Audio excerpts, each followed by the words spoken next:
Salut à tous, alors je suis en Grèce, il est lundi soir 22h, 23h pile poil en fait. Vous savez tous les problèmes que j'ai eu pour m'inscrire tout ça, mais là je suis en train maintenant après le repas de répéter ma conférence qui se tiendra non pas demain mardi mais après-demain mercredi dans l'après-midi. Je sais plus exactement l'heure mais bon je vais checker ça demain, tranquillou. Voilà, donc là l'objectif pour moi ça va être de répéter pour essayer de faire liaison de slide à slide et voir la cohérence de mon talk. C'est un talk que j'avais déjà donné il y a un peu plus d'un an. Je l'ai répété une fois comme ça juste en le lisant. Je l'ai plus vraiment en tête et il y a des choses que je vais devoir enlever sans doute. Voilà.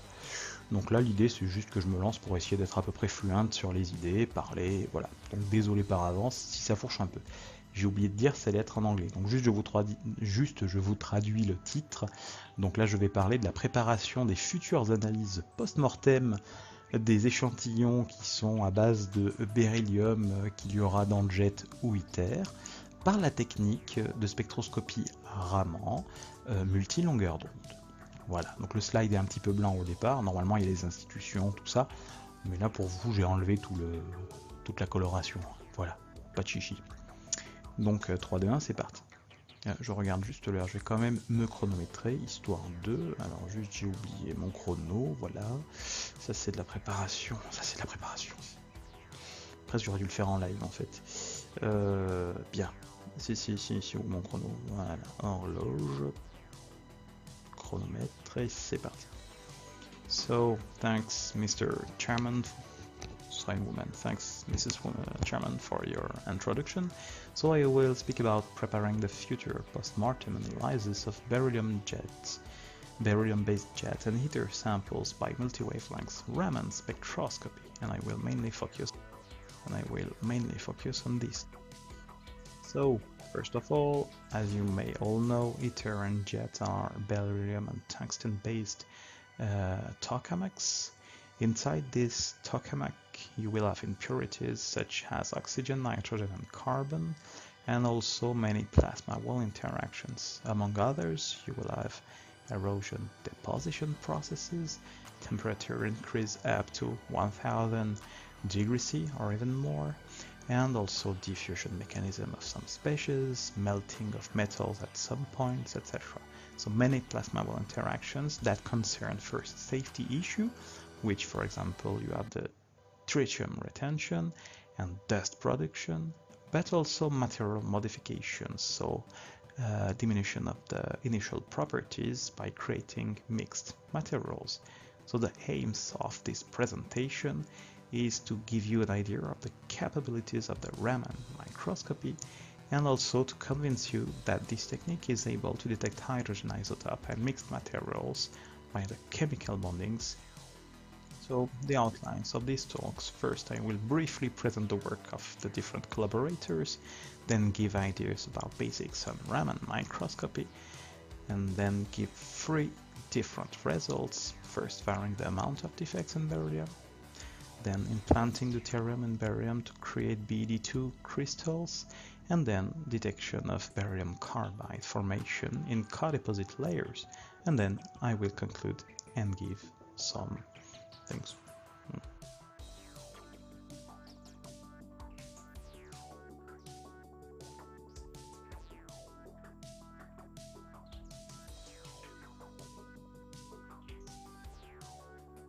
So first, Raman microscopy, the basics. Here on the left you have a scheme presenting an energy, a two-level energy system. So you focus a laser on a sample, you have the light matter interaction. Among all the processes, you have inelastic scattering process that reddish the photon energy, meaning you lost energy, and that by making the difference in energy between the incident photon and the scattered photon, you have access to the vibrational energies of the solid you probe, so that you have an identity card, in fact, of your sample. On the right scheme, you have a typical Raman spectrum. The intensity is plotted in function of the Raman shift. The Raman shift is just the difference in energy between the inelastic and focalized laser in energy and converted in wave numbers. So you have different vibrational modes for your system you are probing, and be careful because not all the vibrational modes are active due to quantum selection rules and also due to symmetry. This technique is sensitive, of course, to chemical bond. If you have BED or BH, the masses will not be the same, and then the vibrator frequencies will change. Beryllium crystals can be probed, tungsten oxide, carbon, and many others. So in more details, in fact, here you have the dispersion of energy in a crystal by the phonons, and then what you have the frequency in function of the K for the phonon in the Brillouin zone, so for 0 up to a value which is close to 10 per nanometer roughly, and you have generally different modes, optical and acoustic modes. And what you have is that because of the filters you cannot have access to these frequencies below the threshold. Second, you have the K of the photon, which is in visible light in the range of 0.01 per nanometer. And as Raman scattering needs to conserve momentum, it means that K phonon and K photon has to be equal. And the only point in the Brillouin zone where you can have this equality is very close to the zone center, the Brillouin center, meaning you only probe generally optical modes at the center of the Brillouin zone. So it's also sensitive to environmental effects due to symmetry, mainly, so that it's sensitive to structure, presence of defects, local stress. About the structure, an illustration here, you have 100% of carbon and you have graphite and diamond. And the structures are different, as you know. Graphite is flat sheets, whereas diamond is a 3D structure, and you have different spectra with different frequencies corresponding to these two different structures. It is also a local probe compared to centimetric samples, because the surface probed is roughly 1 micron square. And what about the depth? Of course, depth depends on the optical constants of the material probed. Here, for beryllium, you have an attenuation of the electromagnetic field in the material, which is exponential. And for example, if you use a red laser, you go deep in the material up to 40 nanometer, whereas for green it's 30 and 20 for UV. So changing the laser probes different depths close to the surface, and it is well suited for the supersaturated layer in the community. Oh, it is also a fast technique. One spectrum is typically 1 second and can be as high as few hours depending on the Alton's ratio. Just an illustration here, you have silicon and graphite in semi-logarithmic scale plot with an acquisition time, same conditions, and 1 minute. And what you see is that silicon is higher than graphite, and beryllium is supposed to be Raman active with a mode which is active close to 458 per centimeter. And what you see is really in 1 minute you can detect beryllium easily, but it's less intense than this. And for comparison, we can also detect graphene, which is 1 monolayer. Okay, it's 10 times higher than graphene in intensity, for example. But you can acquire an average on more spectra and have better signal-to-noise ratio, and you see other structures. If now calculation of barium deuterides, which is of interest here, are done by DFT modeling, what you observe is that these vibrational modes, normally some of them should fall in this region, spectral region here, below 1000 per centimeter. So we focus first on these So and now we turn to the results with varying the amount of defects in beryllium. So here we have different samples, and if we focus only on the Raman active mode, here it is for sample 1, which is the less effective, and we increase the amount of defect from sample 1 to sample 4 by introducing other species inside, for example nitrogen. And what we observe is a downshift and a broadening of the peak. But it's not only this. This means that we have tensile stress. But we have also observed new peaks in the wings of this band, which can reach roughly 20% of the total height of this peak. And these new bands here are explained. In fact, if we subtract the Raman active mode, this is the residue.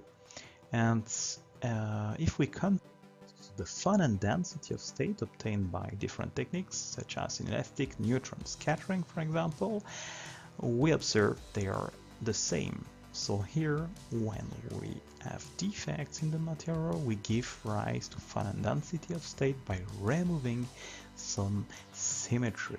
We have symmetry relaxation rules. It is then something that tells you you have more or less defects. In the second spectral window, we can have a look on that here. We observe there are broad overlapped peaks and some here also.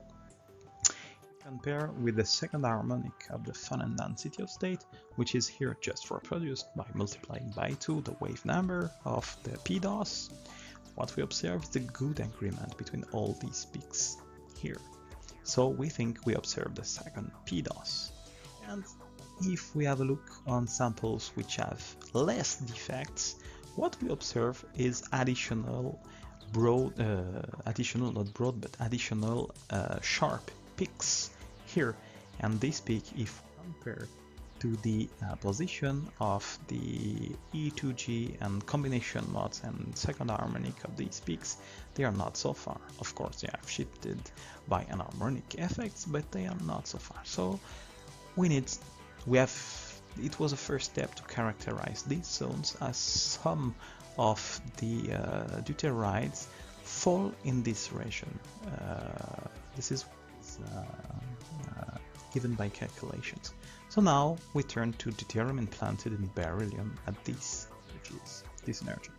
First, we compare here in semi-logarithmic scale the spectrum in UV of a bombarded and a pristine sample. So what you see is the broadening, which is exaggerated here due to the semi-logarithmic scale plot used, and also the presence of the PDOS. If now we change the wavelengths and take a blue one, what we see is an increase of the PDOS compared to the beryllium allowed peak, and shift on the right of this scale. Redshift. So it means that we have an upshift with lambda L, the wavelengths of the laser.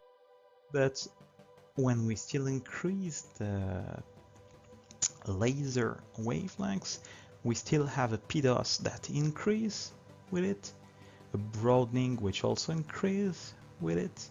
However, the position comes back and blue shift. So there are different information which are hidden in the PDOS relative intensity and the position of the peak. And we think we have starting of understanding something that may need to go a step further, but this is first step. Here this is trim calculations that gives you the deuterium implantation profile at this energy.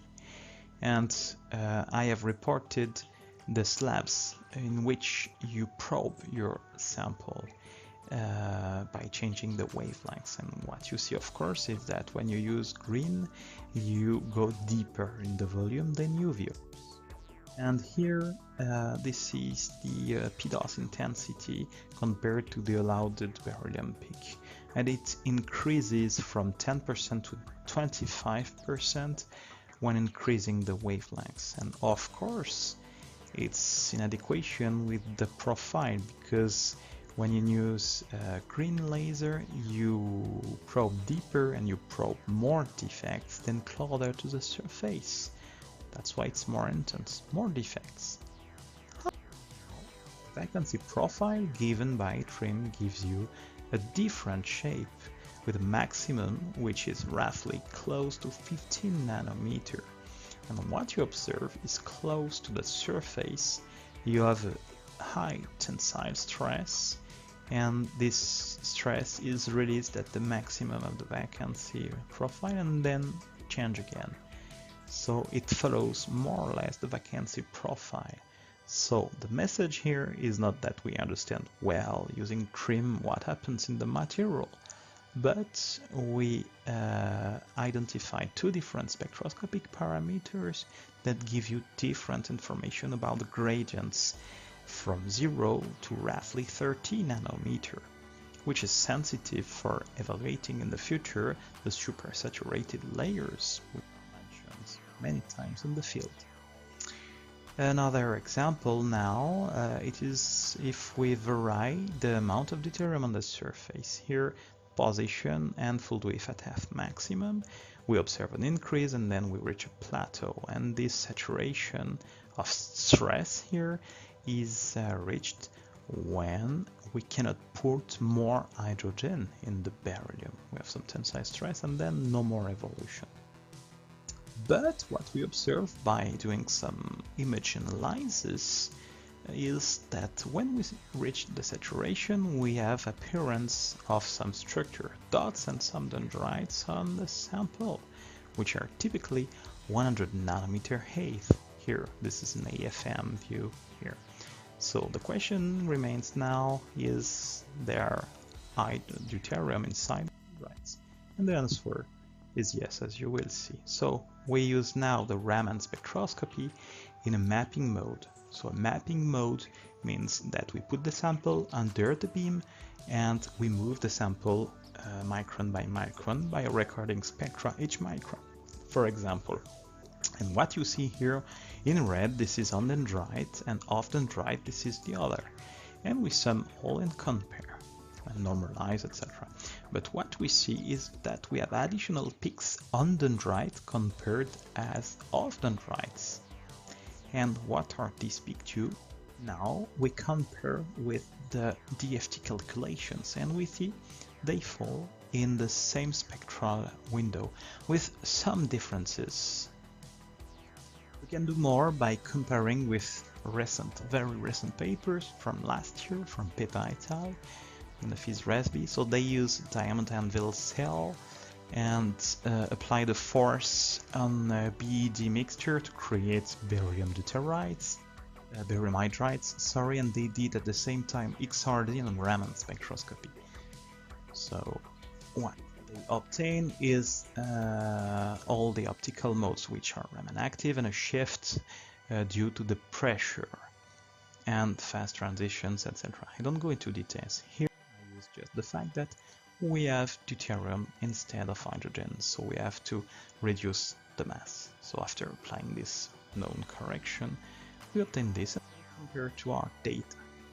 And what we see is that our spectrum looks like their spectrum at 0 gigapascal, no overpressure. And then we can conclude that we have more or less the same spectrum. But the difference is that some points are downshifted, or here there is no sharp peak but a continuum. So it means we have some differences in the structure and we have no more information, right? This one. And now another result, which is about the detection of barium carbide layer. First, DFT modeling. And yeah, okay, and what you see here are in black the frequencies, and on the upper figure plot and on the lower one we vary the amount of barium over carbon in the deposit. On the upper one, what we observe is the barium peak, carbon peak, D and G bonds, which are more or less ordered, and in between broad peaks that looks like the calculations. We have more information here than what I have time to speak about, because we have different wavelengths and things that change with the wavelengths. So we may also have some gradient information, but I don't give you this information here. And on the bottom, what we observe is only the coexistence of two phases, beryllium carbide and carbon. We have no more beryllium, crystalline beryllium islands.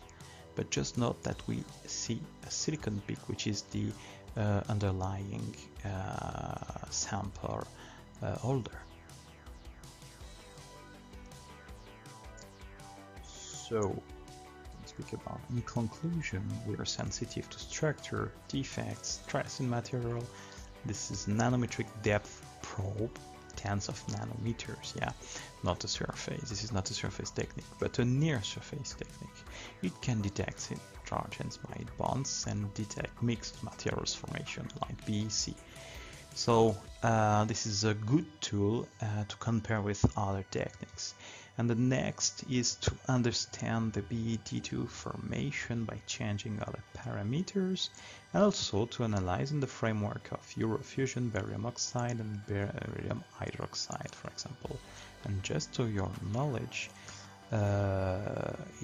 from June to the beginning of August, a PhD student from JET came here with her sample, and we analyzed them, and on some of them I don't give you details, but we observed barium hydroxides. So now we are going to understand why. And this is the end of my talk. Ah, ben voilà, j'espère que ça vous a plu. J'ai mis 21 minutes 30 en blablatant un peu trop et en donnant un peu trop de détails à quelques endroits. Donc là, je me suis aperçu des endroits où c'était un peu long. Je revisionnerai la vidéo pour voir où j'ai dit des conneries, parce que j'ai dû en dire. Voilà, il y a des endroits, des petites slides que vous avez vu que j'ai laissé, mais que je vais enlever ou modifier pour donner moins d'informations. Voilà, l'idée pour moi là, c'est de donner un petit peu un goût de à quoi ça sert la technique et comment c'est sensible, pour qu'éventuellement ça déclenche des idées de collaboration, c'est ça qu'on cherche, ou de mise en avant des travaux effectués.